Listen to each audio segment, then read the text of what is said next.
बात करेंगे हम लोग ग्लोबल क्राइसिस क्या होता है। ग्लोबल क्राइसिस वो होता है कि अगर कोई देश कोई कर्जा ले लिया, देशों ने कर्जा दे चुका है लेकिन उस कर्जा को नहीं मतलब चुका पाया है।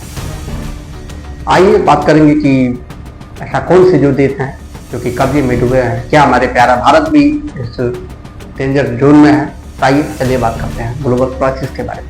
आइए सबसे पहले मेरे प्यारे सारे साथियों, चर्चा करने की विषय यह है कि अगर कोई देश कर्जा ले लेता है तो उसके ऊपर एक संकट आ जाता है। और संकट आप भी समझिए, अगर आप कर्जा ले लेते हैं, आप कर्जा को आप ना भरेंगे तो फिर इससे आप कर्जा ले लेंगे, वो आपके ऊपर चढ़ जाए, बैंक वाले क्या हो जाएंगे आपके ऊपर, नीलामी करना चालू कर देंगे। तो मेरे प्यारे साथियों, अगर कोई देश कर्जा ना चुका पाए तो फिर उसके साथ क्या होगा, वही चीजें, सारी खेल वही चीज हम लोग जानेंगे। आइए थोड़ा सा बात करेंगे। आज कई देश, दुनिया के कई देश की स्थिति के करीब में आ गए हैं कि मतलब सरेंडर बोलने के तौर पे आ गए, जिन नीलामी वाले तौर पे आ गए हैं। वो देश कौन कौन से हैं थोड़ा देखिए। देखिए ये जो घटना आप है, इसी को हम लोग ग्लोबल डेब्ट क्राइसिस बोलते हैं। 2026 में IMF ने चेतावनी दी है कि 60% से अधिक लो इनकम कंट्री है जो कि कर्जा में दबे हुए हैं, यही उसकी कगार पे है।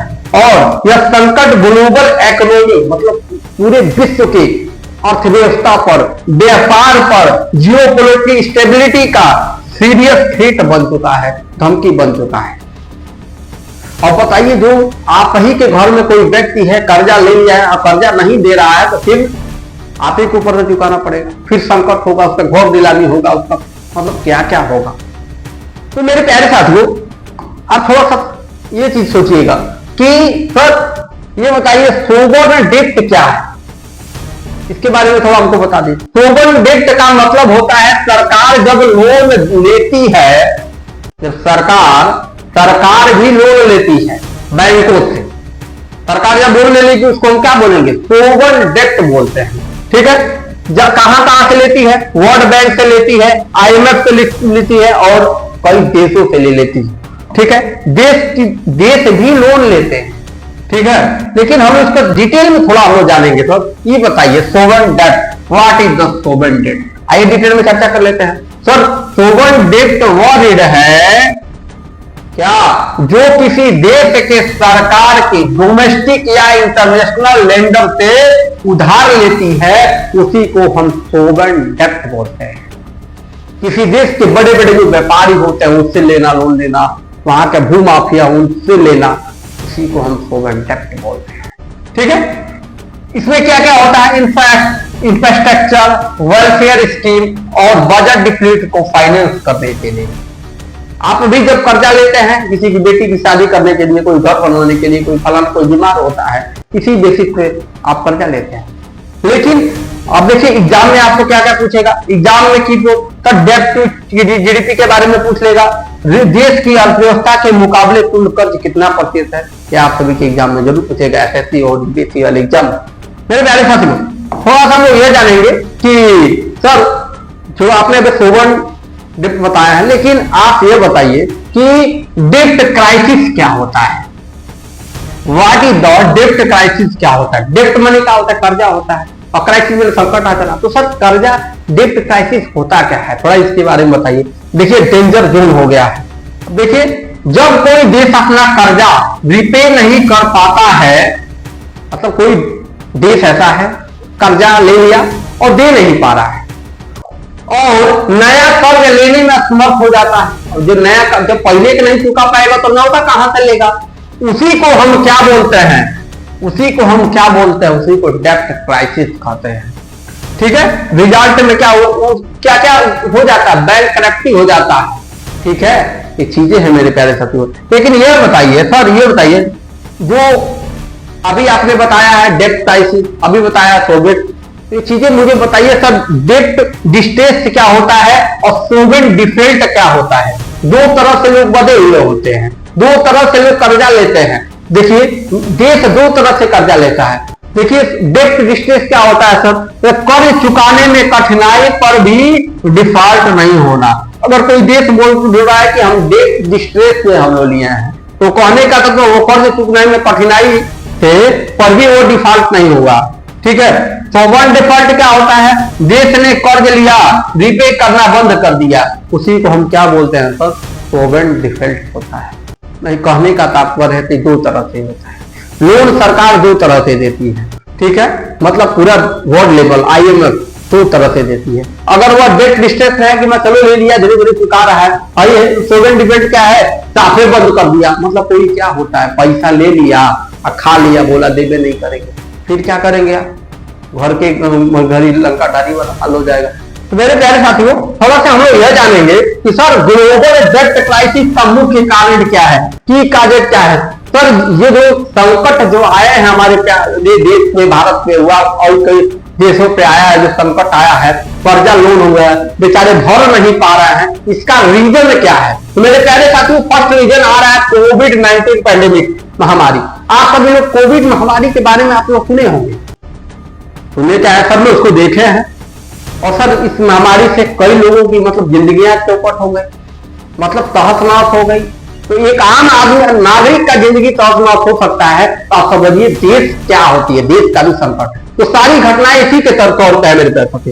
लॉकडाउन में रेवेन्यू क्या हुआ था? जो लोग पैसा कमाते थे उनका पैसा कमाना बंद हो गया था। और सर हेल्थ केयर स्पेंडिंग बढ़ी, और सबसे बड़ी आप देखेंगे ना, मतलब मरीजों की संख्या कुछ ज्यादा, मतलब पैसा 1 रुपया ना आना, मरीजों के ऊपर लगाना, तो ये चीजें हैं, तो कर्जा तो होबे करेगा ना।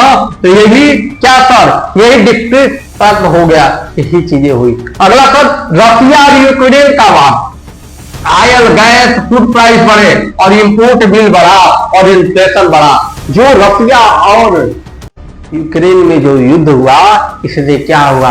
ऑयल का दाम बढ़ गया। याद करिए, पहले ऑयल हम लोग को हमारे जमाना में याद है 77 रुपया में ऑयल खरीदे हैं, तेल आज देखिए 94 रुपया हो गया। तो सर ऑयल बढ़ गया, गैस का दाम बढ़, पहले गैस 400 रुपया हम भराए हैं, तो गैस का दाम बढ़ गया 984 रुपया। जब वो होगा तो सारी चीज महंगाई होगी, तो फिर बताइए कैसे? धीरे धीरे किसी का कमाई 1000 है, खर्चा है 1200, तो कैसे होगा? कर्जे मिलने लगाएगा?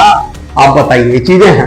तो अगला राइजिंग इंटरेस्ट रेट, मतलब फिर ECB रेट बढ़ाया गया, डेवलपिंग कंट्री का डेट सर्विसिंग कॉस्ट बढ़ गया, और मतलब जो कंट्रियां डेवलप होती गई तो कर्जा एक ब्याज होता है, ब्याजों का रेट और बढ़ाती गई सब, तो क्या होगा? पहले तो मुर्गे नहीं चुका पा रहा है, तो कहां से ब्याज चुका पाएगा? तो वही हाल हुआ। ठीक है, स्ट्रॉन्ग US डॉलर, USD जो है डिनोमिनेटेड डेट रिपे करना महंगा हो गया, लोकल करेंसी डिप्रेस दब गई। आप देख रहे हैं डॉलर आसमान छू रहा है, 95 रुपया डॉलर हो गया है। तो आप बताइए, रुपया का वैल्यू नहीं, जितना लोकल करेंसी है ये डिस्टर्ब होगा। एक दिन में 100 रुपया बराबर $1 हो जाएगा आने वाले कुछ दिन में। तो बताइए, डॉलर बढ़ता गया और हम लोग का पैसा का वैल्यू घटता गया, तो क्या बताइए, हम लोग क्राइसिस में नहीं फंसेंगे? ये बताइए सर, अगर यह क्राइसिस, अगर यह संकट आई है, तो क्या सर लोगों का नीलामी होता है? वैसे हमारे देश का भी नीलामी होगा, और भी जो देश संकट में उन सब का भी नीलामी होगा। आइए सारी चीजें हम लोग बात करेंगे। मेरे प्यारे साथियों, एक चीज आपसे रिक्वेस्ट है, चैनल को आप सभी लोग सब्सक्राइब जरूर किया करिए, इससे आप सभी लोग के बीच मतलब वीडियो पहुंचेगा, आराम से पहुंचेगा। ठीक है, तो मेरे प्यारे साथियों थोड़ा सा रिक्वेस्ट है। अगला चलिए, अगला नेक्स्ट बातें करेंगे। तो IMF और वर्ल्ड बैंक की भूमिका क्या है? अब यही बता दे रहे हैं, IMF हुआ, वर्ल्ड बैंक हुआ, यही तो सब लोन देती है सरकारों को, देश को। हाँ सर, आइए थोड़ा सी बात करेंगे। जब भी आपातकालीन होती है, कुछ भी घटना देश पे आ जाता है, जैसे मान लीजिए वार हो गया, युद्ध हो गया, मान लीजिए भूकंप आ गया, कुछ भी क्राइसिस हो गया, उस टाइम क्या होती है? वर्ल्ड बैंक IMF लोन देता है, ठीक है, नीति के सलाह पर। ठीक है, तो आइए बात करेंगे IMF बेलआउट मैकेनिज्म क्या, IMF का रोल क्या होता है?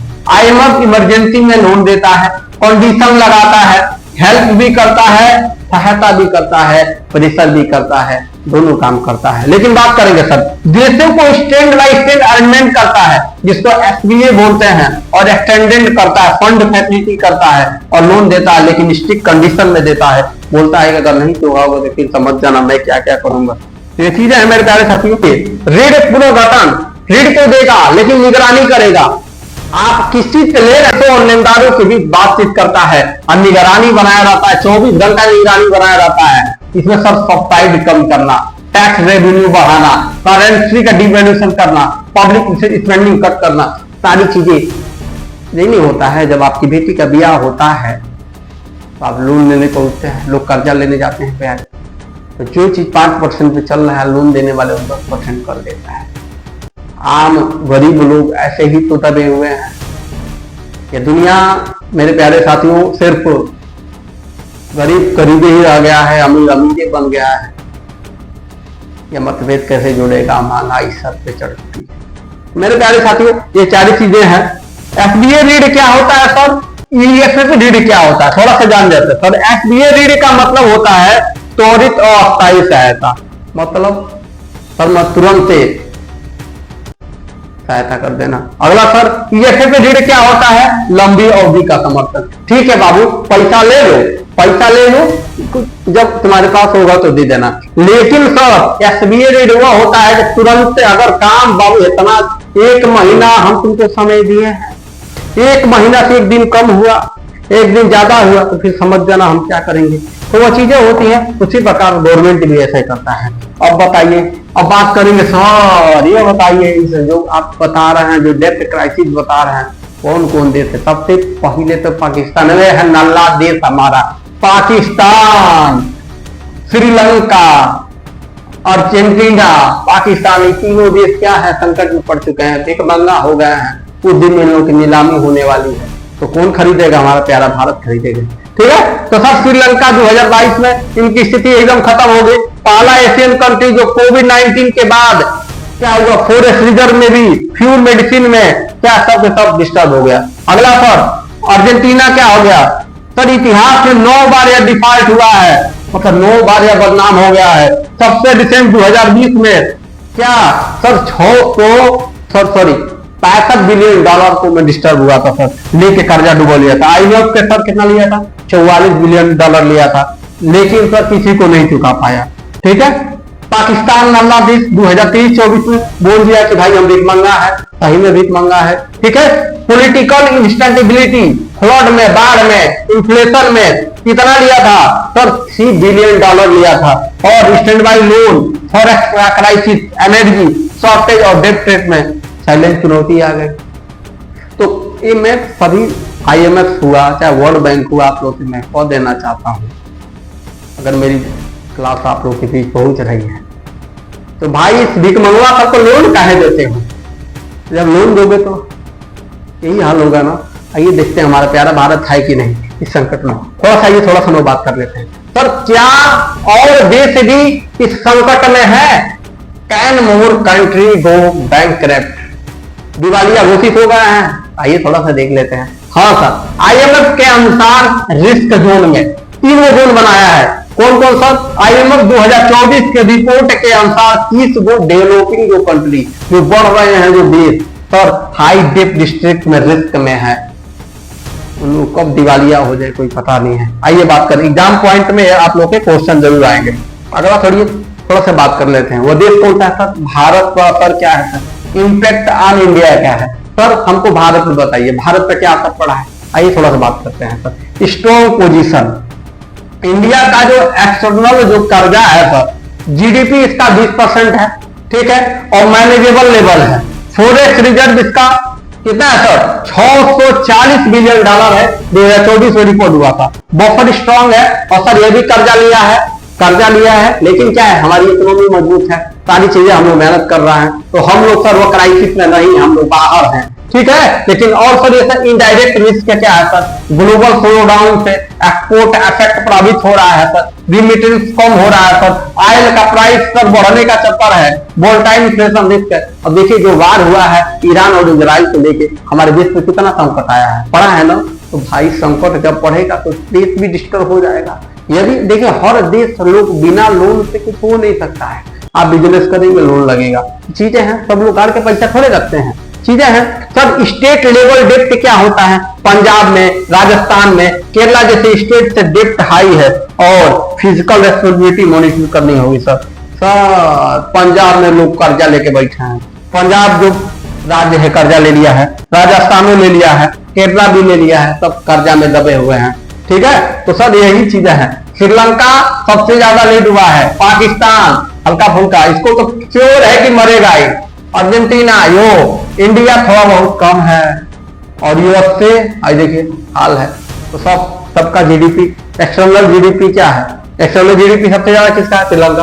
तो चीजें हैं भाई, अंदर अंदर सब खोखल हो गए हैं।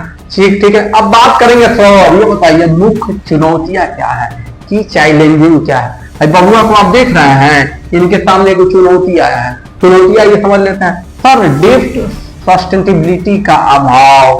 सर कोई देश में रेवेन्यू से ज्यादा उधार कर रहे हैं, जिसका साइकिल बन रहा है। मतलब सर कोई देश ऐसा है 5 रुपया कमाते हैं, लेकिन सर उधार इनका क्या है 200 रुपया है।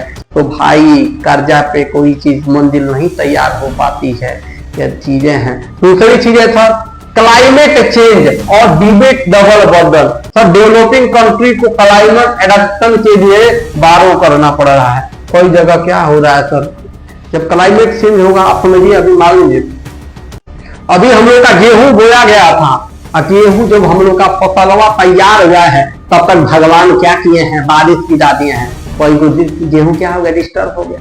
तो ये बड़ी बड़ी क्राइसिस है, फिर देश खाने पीने मरेगा ना। तो चीजें हैं, कोई जो खेतों में आग लग गया, हमारे गाँव में 6-7 बीघा आग लग गया, तो भाई ये क्राइसिस है, संकट ना है। तो चीजें हैं।